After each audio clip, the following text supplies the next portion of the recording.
Well, hello, this is Christopher James with All Things Branson, and today we get to talk with Barry Williams out here. Hello, sir. Nice to be here, thank you. Yes, it's so good to finally get to talk with you. I got to work with you very, very briefly a couple years ago. On Barry Branson. No, for the Celebrity Wife Swap. Wife Swap. Yeah, got to come out and see you and your son and record that. And teach him a little magic. We did. Yeah, it was fun. That was quite a hectic day, though. He loves it. He loves doing magic too. He does. He continues to do it to this day. You know what I told him is that I remember when you came to the show way, way back on the showboat, and you actually came out and you got a magic kit. Yes, I think for him. So that was kind of cool. I gave it to him as a birthday gift. Oh, yeah. That's neat. That's neat.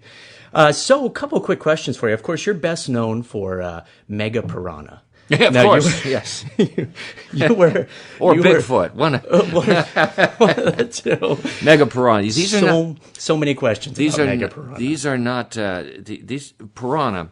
These are not like big piranha or huge or like gargantuan. They are mega. Yeah, mega piranha. We don't hold back at all here in Branson. No. So, but that's what you're most popular for. Yeah. That and the Cooking Wars, or what was it? You were on the cooking. Yeah, the Cooking Channel. That's true. The cook-off, Worst Cooks in America, Celebrity Edition. You must have been proud. I'm very proud. You know, not everybody can get that job. Well, you know, you have to have certain qualifications to be a worst cook in America. Well, you haven't been to some of the restaurants around here, though. But you do a lot of reality shows. Are you naming names? Well, not yet. We'll do that. We'll do that during the commercial.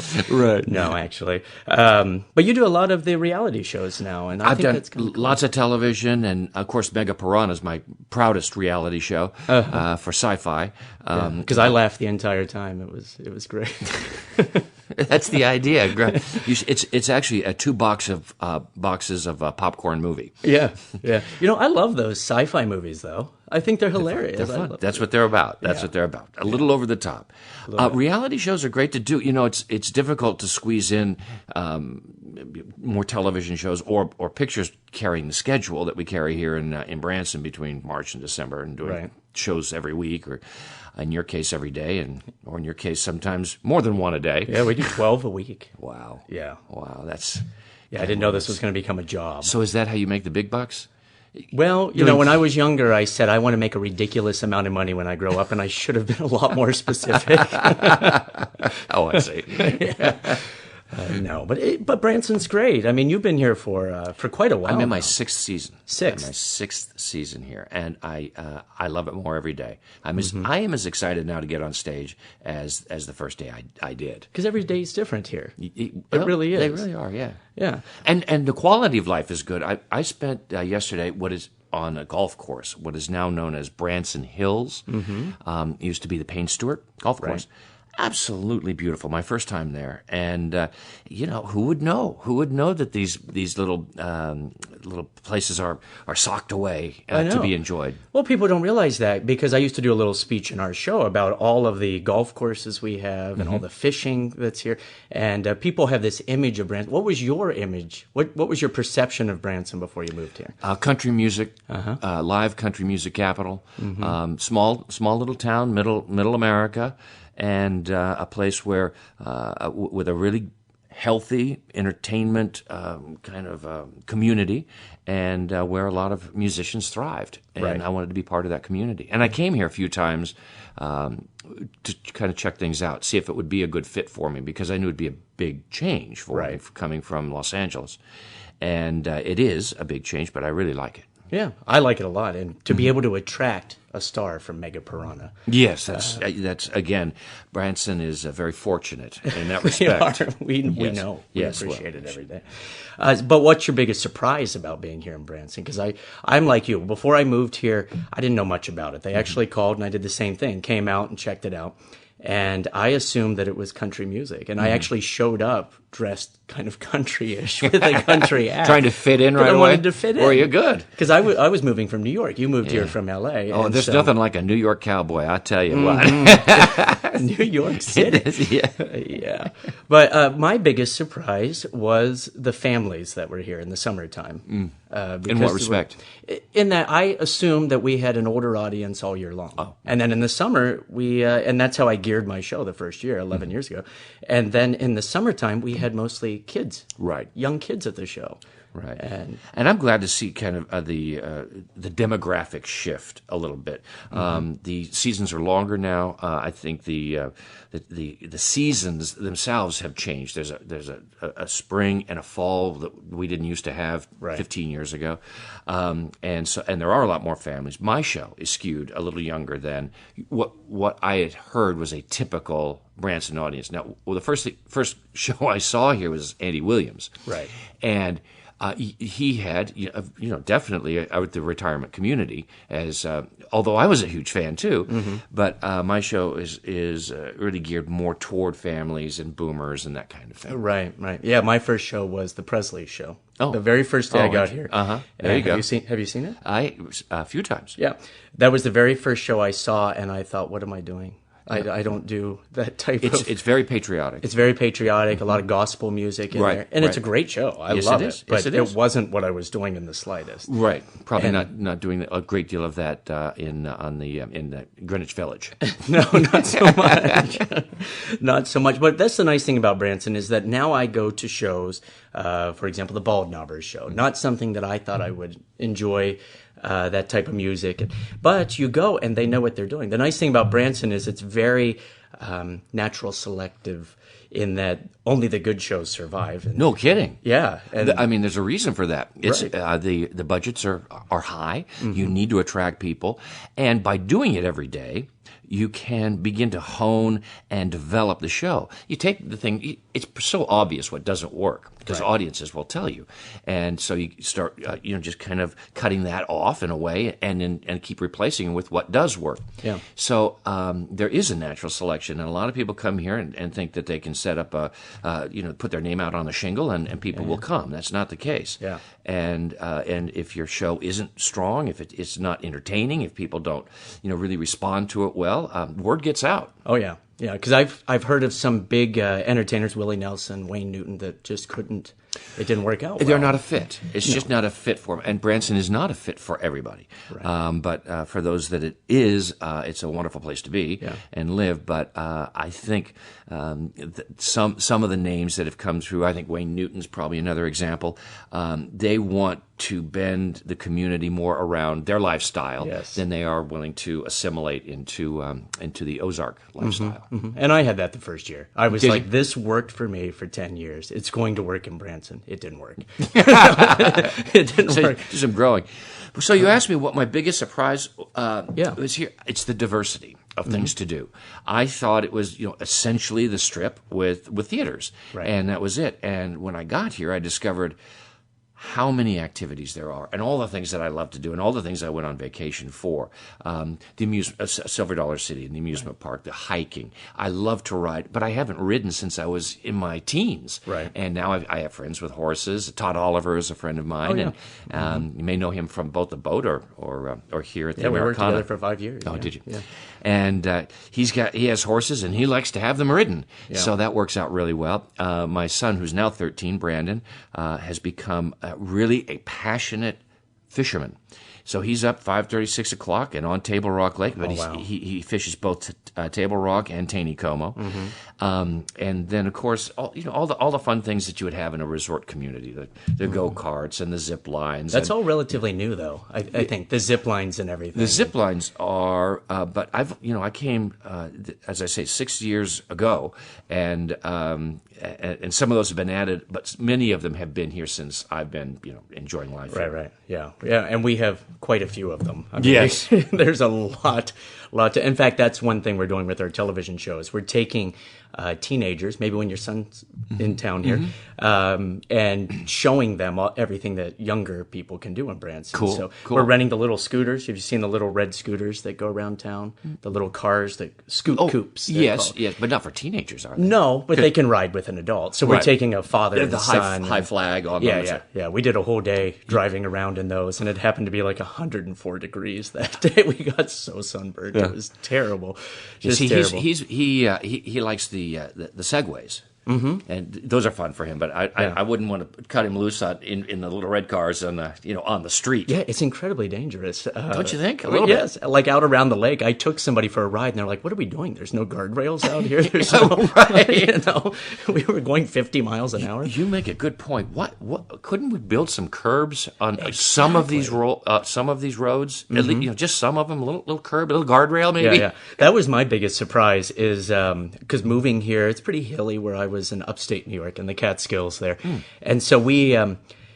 Move here, and I'm driving out around the lake, out by the showboat, and there's no guardrails. There's nothing. And they fall off. I mean, you can drop down a couple 100 feet. Yeah. So be careful. That's our public especially service. Especially in the winter. Yes, exactly.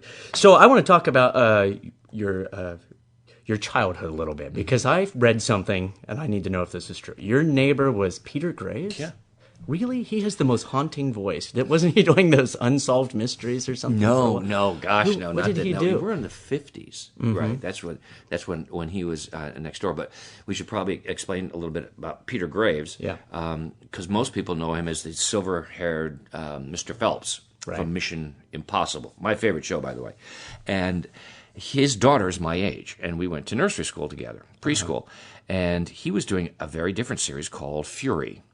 And Fury was the story of a rancher, and a horseman, kind of a cowboy, modern day cowboy, who took on, I guess, a relative, maybe it was a nephew or someone from New York, a city kid, and basically adopted him. I guess somehow he lost his parents, and he went to live with Peter Graves on his ranch, which is where I first began to really, really like horses. Right. And I watched him on Saturday morning doing this television series. That's when his show aired. And then I got to meet him when I went over for a play date with his daughter. And I wanted to be an actor. I was inspired to be an actor. So I asked him, I said, Mr. Graves, how did you get to be an actor? And he kind of laughed and looked down and said, well, I just thought about it. Really? So It's that easy. I went home and thought. And I thought and thought and thought. My parents wanted nothing to do with it, but I kept thinking and thinking, and it kind of didn't go anywhere until later. And then when I turned 11, I kind of marched into the kitchen and told my mother that she was standing in the way of my destiny. Really? Yes. And she really appreciated that. And she didn't believe me, but I was very, very serious about it. And so that inspiration, that original inspiration, had stayed with me all those years. And at that point, I went and started studying acting, and went to classes, and went to private classes and group classes with people like Jodie Foster and sort of the actors of the day, and got an agent, and that's how I began working in television. Wow, how did you get an agent at that age? I mean, had you appeared on any? I know you did Dragnet, right, when you were little. But I had to have an agent to do that, too. So what happened after about 6-8 months of going every week and sometimes twice a week and working with this coach, she recommended an agent and somebody that I could set up an appointment with, and I went in and met with this agency and the owner of the agent, and read scripts that I had prepared and some that I had not. And it's kind of a bit of a gamble, a crapshoot with these things, because you don't know if it's how well you're doing the reading, or if maybe they just need somebody with brown hair and blue eyes in the stable. But in all cases, it worked out fine, and this agent started sending me out to Universal and to Warner Brothers and to Paramount Studios and to audition, and I started winning job after job after job, and I was actually quite busy for the first 3-4 years before the Brady Bunch. Did you go back and rub it in your mother's face then and say, "See, you were holding me back"? No, because she was very supportive. She just she didn't realize that I was that serious about it, and especially my father didn't. And remember, it was a big commitment for her too, because I had to have pictures, and I had to go on these meetings and go on callbacks, and then I had to have a guardian on the set when I was working and take my schoolwork and that kind of thing, because it's a professional world. But there is a bookend to this story. I had just gotten the Brady Bunch, and it had been picked up for a first season. That's 1969, and I went on an audition for a guest starring role on Mission Impossible. Oh, wow. And I played a young king, or the role was a young king who, and the mission was about proving that the uncle that I thought was loyal to me was really going to assassinate me so he could take over the kingdom. And so the mission was to prove that to me. And so I got to work on my favorite show with the man who inspired my career on Mission Impossible just before I started filming on the Brady Bunch. Oh, that is awesome. Yeah. And there was a downside to it, too, because at one point in the episode, my character is trying to escape from the bad guys, and in order to escape, because I was a king and I was so well known, I had to dress up as a young girl named Perla.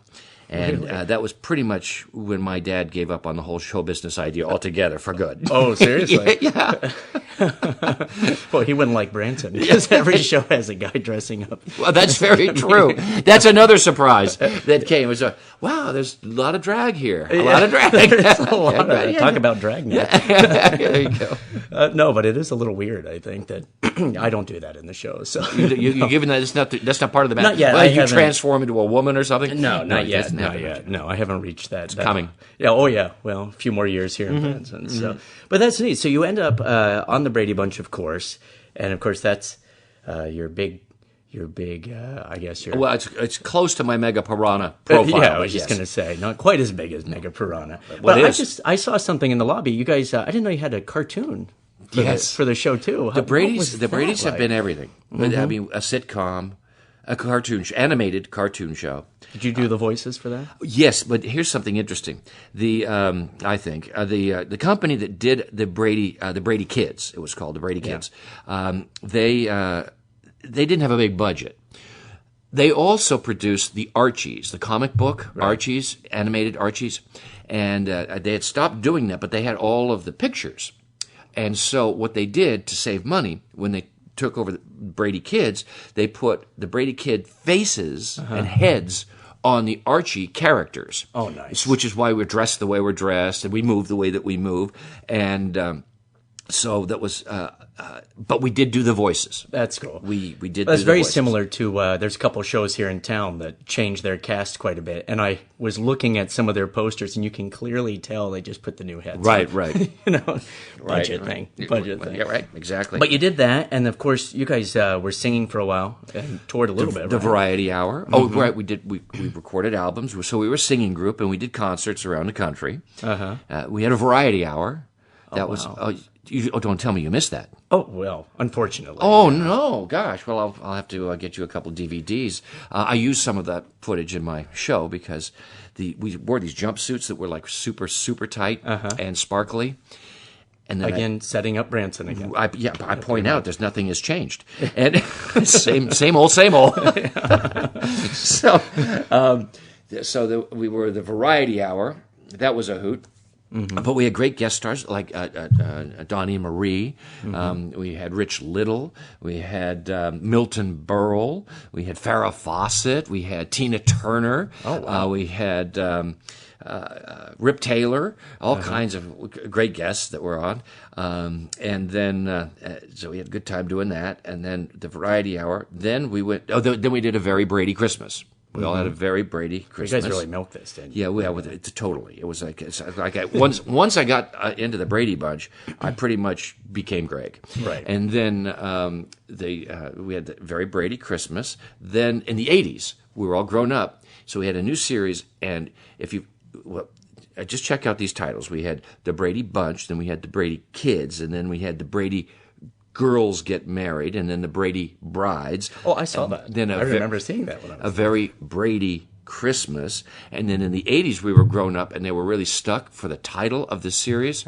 So they called it The Bradys. Oh, genius. Yes. Yeah, there was no end to the creativity and the imagination of the production team. That was the 80s. Then we thought it was all gone away, but then the 90s happened. Right. And so then we had Brady Bunch the movie, followed by the Brady Bunch, the sequel. Oh, I saw those. I have a funny story about the Brady Bunch because I didn't want to talk about it too much. But when I was younger, my sisters were obsessed with the show, right? And so this would have been in the mid 80s or so. And every day when I came home from my little paper route, they had it on. And as soon as I heard it, I'm like, oh, I want to watch anything else. I want to watch anything else. Right? Anything, right. They love that, and they love the Monkees, right? Hey, they were both on we're the Nickelodeon at the time. Cool. And I'm like, seriously, guys, come on, like anything else. So then when the movie came out, somehow they tricked me into going to it. And Well, they told you it was Star Wars. Yeah, exactly. And you got there, and then but I thought it was really good. The first one was quite good. Yeah, the first one was I was very. Did you appear in the I did. first one? Yeah, and I thought I that played was... the guy. I played the producer, the record producer, and Greg Brady wanted to get his new single "Clowns Never Laughed Before" recorded, and I told him to go fishing. Go fishing, which is now what your son does. Right, so, right, exactly. Wow, there's all these premonitions back then of what was going to Clowns happen. never laughed before. Starships never I flew. remember that. I remember that. Ponies never ran before till I met you. So you're going to make it a hit now.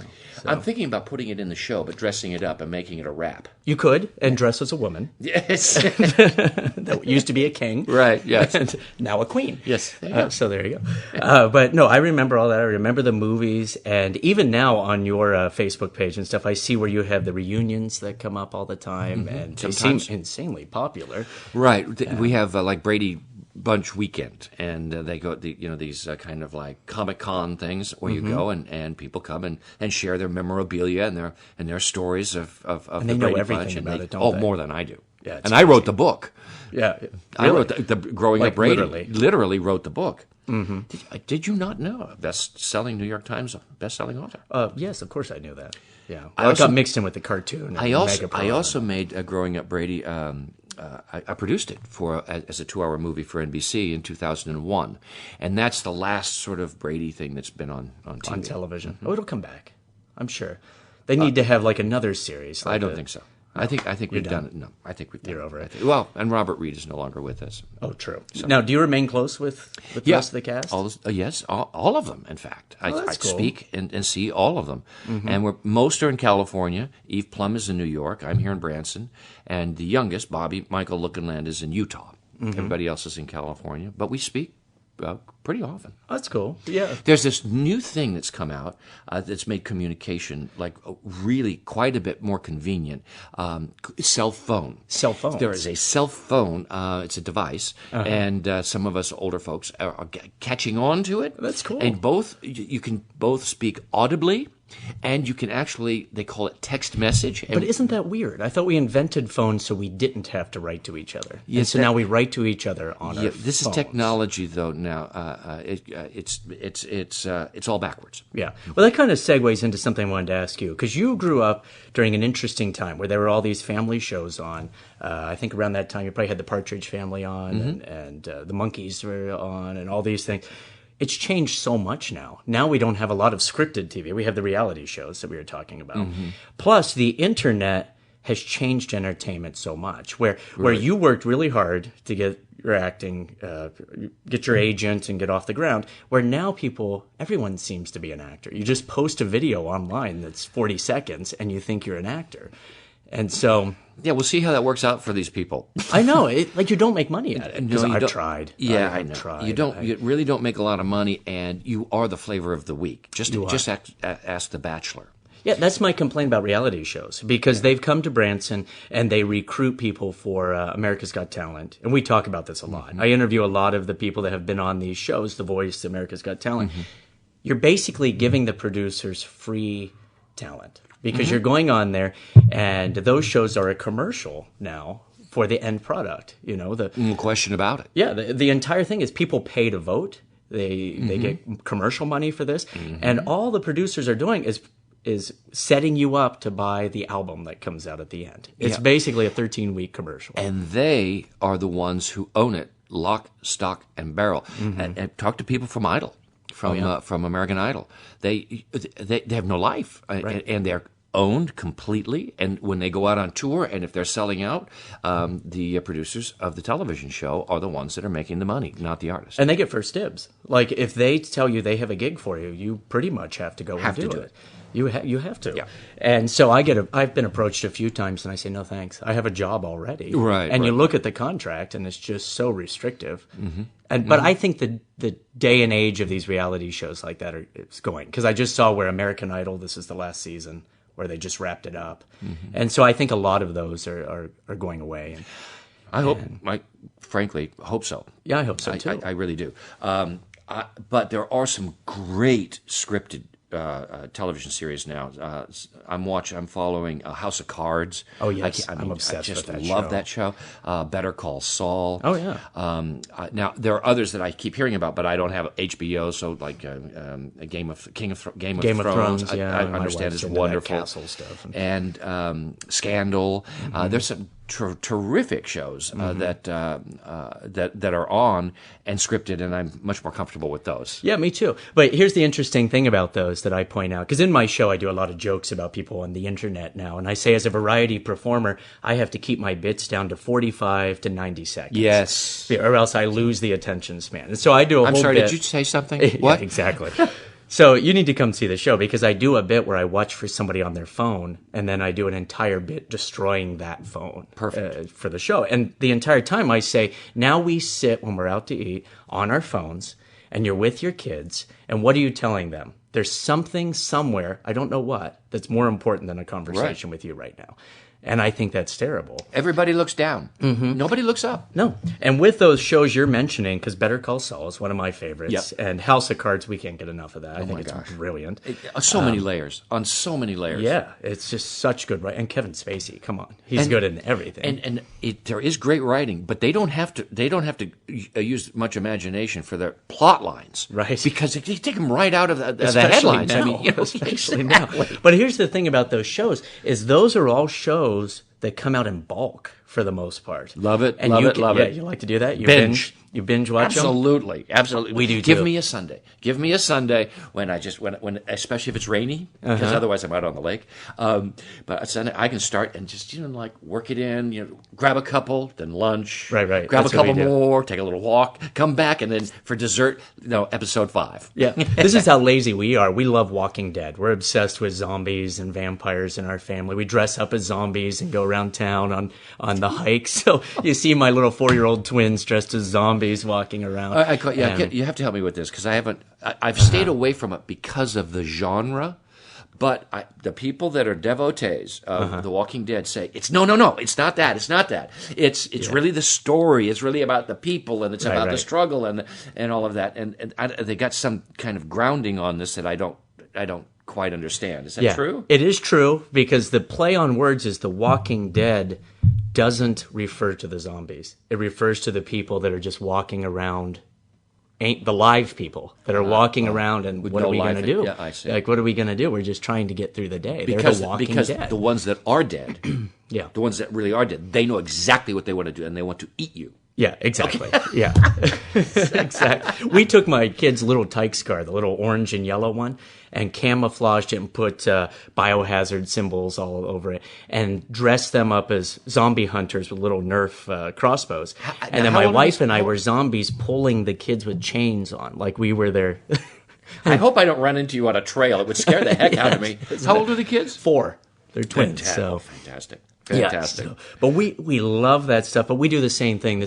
What I was going to say is we're so lazy now. We don't even watch it when it's on TV. We wait until the whole series comes out as a block, and then we get it on Amazon, and we can just spend a Sunday and watch all of them. Boy, start and stop. I love that.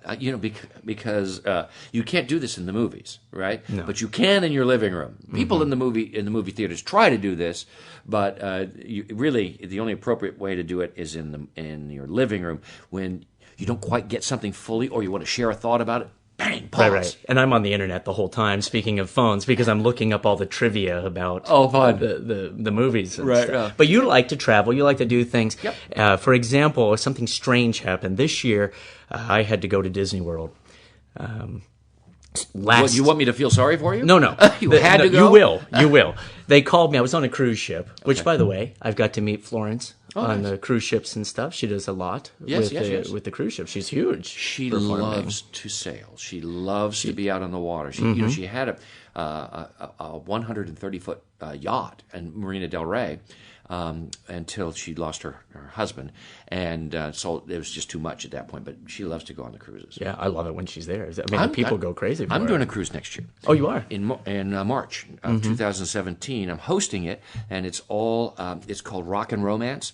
And it's like a collection of 70s artists like Peter Frampton and players from ELO. And who else is going to be there? We have Peter Frampton. We have, gosh, you know what? We're going to have to edit it in because there's so many. There's Christopher Cross is going to be there. Chuck Negron from Three Dog Night. A bunch of really artists that I grew up with. So is it like 1 week? Or we're going to do a week, and we go to Mexico and then to Key West and back to Florida. And I'm really looking forward to it. Did you ever do the Love Boat show, by the way? Never did. Oh, never did. Because I was just on the Regal Princess, and the entire cast had been on there filming, and because that's the new flagship for Princess. For Princess Cruises. And so everything was Love Boat, Love Boat, Love Boat. Right. And I just remember that time with Love Boat and Fantasy Island and all that stuff. That was huge when I was little. But my point about Disney World is that very last minute, I was on a cruise ship. They asked me to come down about a show, helping out with the show. And so I'm on the internet. You were there the exact same week. This was would have been in February, I think. And I don't know if you saw, but you posted pictures of you at Animal Kingdom. Right. And then we mimicked them. Did you see it? That's funny. We did the same one. Were you posing in front of the Tree of Life? Right, and then I was there with a hatchet, with the same pose. And then I forget what you went to next. And we were a day off. We were at Epcot with the dolphins. Mm-hmm. Yeah, posted that, and then we were eating fish. We went to the dolphin thing that Barry was at. So it was just like a day behind. We kept watching for you. But yeah, that was really funny. That was my vacation this year. It was just very strange because I was working on the podcast, and there you were on there. But you travel a lot, and you get to so you're obviously going on the cruises, and you have that coming up this year. Mm-hmm. But we always like to as we wrap up, we always like to let our listeners know things that you enjoy doing with the family here in town. Mm-hmm. And I've run into it at Paschetti's. You can't, that giant meatball thing. Mm-hmm. But what if your son's in town or you have time off? What are some of your favorite attractions other than the show here? The show here, of course. Well, I'd say first and foremost is Table Rock Lake. Mm-hmm. I love the lake and just about everything about it. Now, my son will fish. I like to water ski. He likes to wakeboard. We're jumping off the rocks. We like to swim. Period. Yeah. I love to just go out and float. So that's a big part of my summertime, and I have a nice lake boat, open bow lake boat. So I bring friends, and that's really cool. I like to ride. The extreme go-karts, killer. Yeah. I love the extreme go-karts. I'm doing that this weekend. So. I will go to Silver Dollar City just to walk around. Just to walk around, enjoy it. And that's both at Christmas time but also in the summer. And sometimes I'll grab something to eat, sometimes not. Sometimes I will just go to ride one of the roller coasters and leave. That's right. It's just sometimes I'll run in and eat. Because I can. I like... hiking, and I've been introduced to something that I didn't. Two things. One is spelunking. That's cave exploration, and there's a lot of caves around here. There are a lot of caves around here, and also the kayaking on some of the rivers. Oh, we do that. Yeah. And it's the most beautiful way to see, to kind of journey through the water I've ever experienced. Yeah. So those are mostly the activities, kind of outdoorsy stuff and hanging out. And then the show, of course, takes up an enormous amount of time. And I know people think I work 2 hours, 3 times a week. Trust me. It doesn't quite work that 10 way. 10 minutes a day. Yeah. Right. Yeah, like how many songs do you sing in that anyway? 12? What? Yeah, right. Yeah, you probably don't get this, but constantly I get, so what's your other job? Yeah, right. What's your real job? Yeah. So, okay, I got a showboat, Branson Bell, ride out, cruise back, and think. But what do you do? Yeah, I do an hour and a half on stage, and they're like, "So where else do you work?" But, yeah. You, by the way, are very good, a very good host and MC and magician. I really enjoyed your. You'll have to come back out since you enjoy the lake so much. Well, and also Cassandra. I'm anxious to see Cassandra in her show. She's We do some comedy bits together. Do in the you? Show. Yes. Oh, fun. Aunt Irma. Have you met Aunt Irma? I have not. Oh, well, you will have to come see her. Okay. And meet Cassandra's Aunt Irma out there. One of her alter egos? Well, I don't know which is the alter ego, to tell you the truth. Because every day with her is improv on stage. She comes out, she doesn't know what I'm going to say to her. I don't know how she's going to respond. Well, that's fun for you. It is fun. Right? That's in fact, it's so much fun that the rest of the cast will come out and sit there and good. Watch it. So that we know that is a like testament. It. That is, and I know it's an all new show too. It is an all new show, and so but they you cycle have them every like 6-7 years. Every 20 years. Every 20 years they train. Something new. No, every few years and stuff. We change it every year because right. you have to. We all do. Yeah, you have to a little bit. People, so, so you don't, so you don't go insane. Exactly. Right. Become a Walking Dead. Exactly. But mine's all improv, so I'm kind of making it up as I go along for the most part. Yeah. But you're here. Do you do a show every day, just so we can let the people know it? It's an easy schedule, but it's not every day. It is Tuesday, Thursday, Saturday nights. Tuesday, Thursday, Saturday nights. So what's your other job? Yeah. Right. Thank you very much. My other job is letting people know that I'm here Tuesday, Thursday, and Saturday nights. Right. I'm at the Americana Theater. Now, I got caught in the Branson Shuffle. Mm-hmm. So I was at RFD with 70s Music Celebration for a year. That. Then I'm 2 years. Yakov's too, right? For a while. Yeah, I don't talk about that as much because this show, people that saw that show expect a Brady show, and this is not a Brady show. And I think it's a much stronger show with a lot more diversity because, frankly, with the Brady, you could only do certain things. Right. This with the 70s, now I'm talking. This is much more than just music. Even I mean, this is a whole romp through the decade. So I use music, but we're doing television theme songs, and we're doing, of course, disco. But we're doing like campfire. I have a scene where my whole band comes down. We unplug. We sit around a little campfire, and I actually bought a little thing that looks like a little campfire, and we come down to the front of the stage, and we do singer-songwriter like James Taylor's and Carole King and John Denver, and songs where we're just unplugged, like I actually literally do around Table Rock Lake. Yeah, so that's cool.